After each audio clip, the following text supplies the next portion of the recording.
Hi guys, this is going to be the tutorial that's going to show you how to make one of these little rose flowers.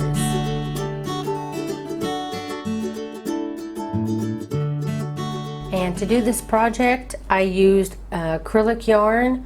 It's anti-pilling so it won't fuzz up after a while, and it's 4-ply for the US, 10-ply for Australia. I also used a 5mm hook or a size H hook. And it takes just a very small amount of yarn, so this is a great scrap yarn project. Okay, to begin, you want to make sure that you leave a little bit of a tail on the end to hide so that it won't be sticking out. So create your slip knot a little bit farther down. And you want to do a chain of 50. You can do other size chains if you want to make smaller size flowers. But to make this size, you need to do a chain of 50. So go ahead and chain 50 and I'll see you when you get back here. Okay, once you have your chain of 50, actually maybe I should switch the color of my hook. I'll switch to another 5mm hook just because it's too close to the color. It's confusing. Anyway, so once you've got your size 50, I should say your chain of 50, you want to go into the second chain from the hook, so not the first chain but the second chain, and you want to do a single crochet and then chain 2. Then you're only going to skip one chain and then go into the very next chain, so you'll only be skipping one and you'll be doing a single crochet in that next stitch and then chain 2. So you're going to be doing single crochet, chain 2 in every other chain. So again, you'll skip the next chain, and then the following chain you'll do a single crochet, chain 2. Skip the next chain, and then the next one, single crochet, chain 2. And you want to continue this down your row. Okay, you want to continue that to the end of your row, where you should end with a skip 1 and then a single crochet on the very last stitch, in the very last stitch. And that completes your row 1. Now for row 2, you want to chain 1 and turn. And we'll be working now in our spaces, our chain 2 spaces that we made. So all these big holes where we have chain 2, we're going to be using those to put our stitches in. And in each one of those chain 2 spaces, you will put a single crochet, a double crochet, and a single crochet. Then again in the next chain 2, just go right into it, do a single crochet, double crochet, and a single crochet. It's very simple. Single crochet, double crochet, and single crochet. The only problem that I felt that I had is sometimes the space between this third stitch, which is this last single crochet, sometimes you need to make sure that it stays a little tight. Don't let it be too loose, because you want it to be kind of curved. And if it's too loose or meets the double crochet too much on in height, then it won't pull down like it should. So just continue down your row, and you can see how it's already kind of curling, and it's supposed to. At the end of this row you should have like a whole curve like this. Okay, I'm just finishing up this very last chain 2 space. There we go.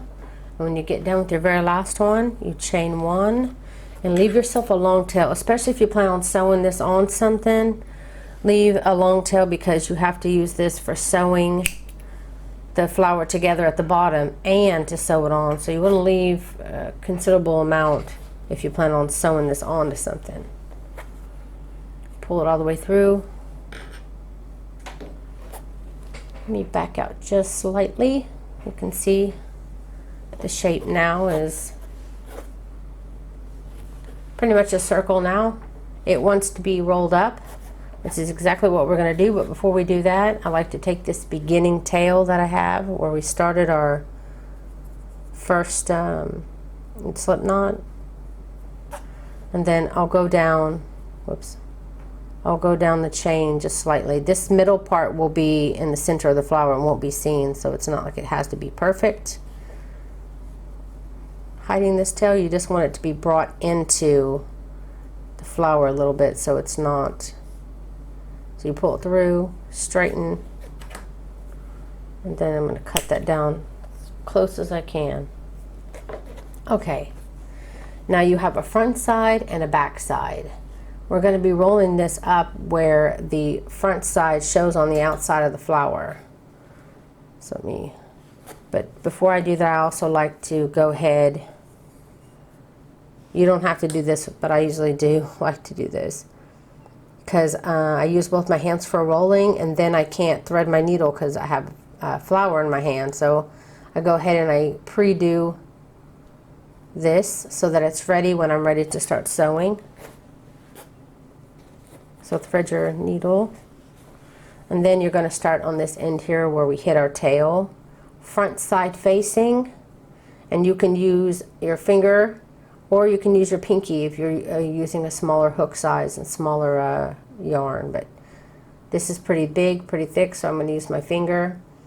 Good side showing. This is the front side, that's the back.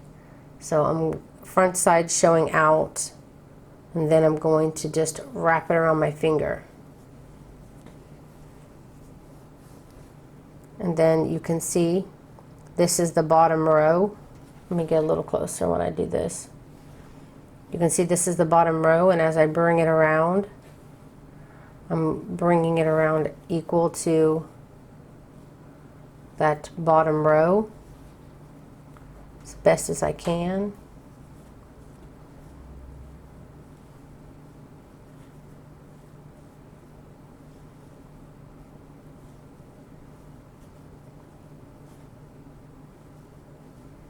Take your time here.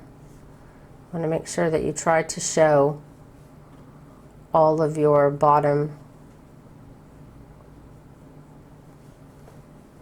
row here.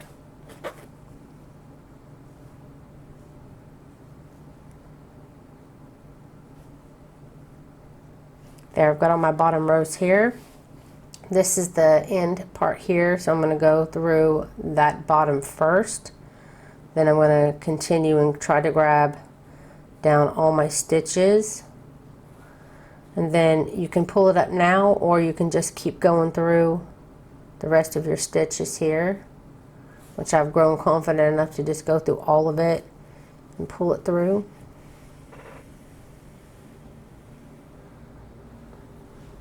And then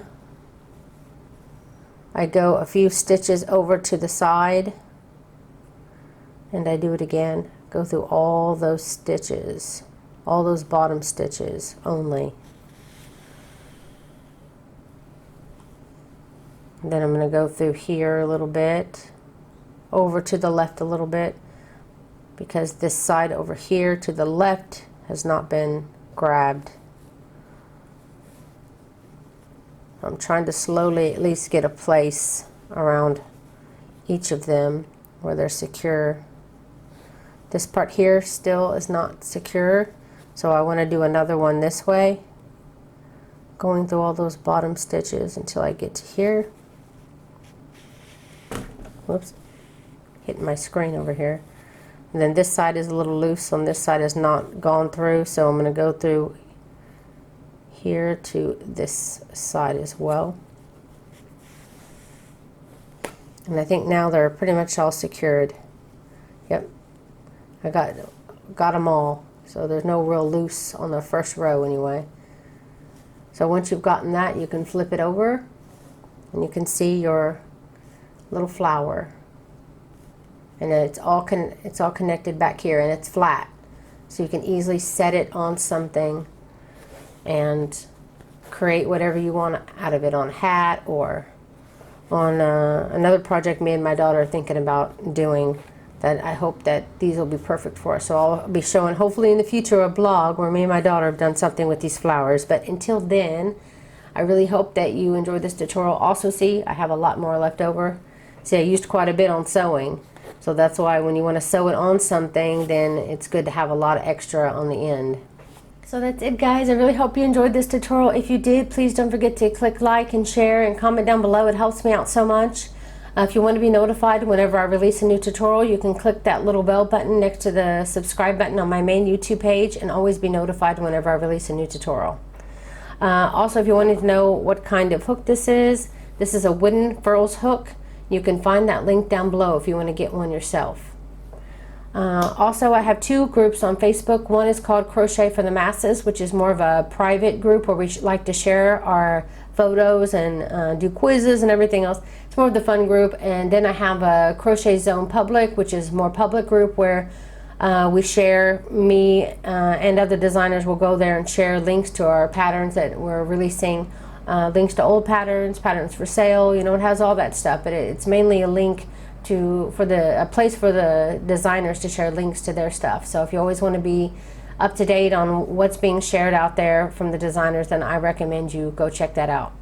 So that's it, guys. Thank you so much. You can find all those links down below. Thank you so much for watching.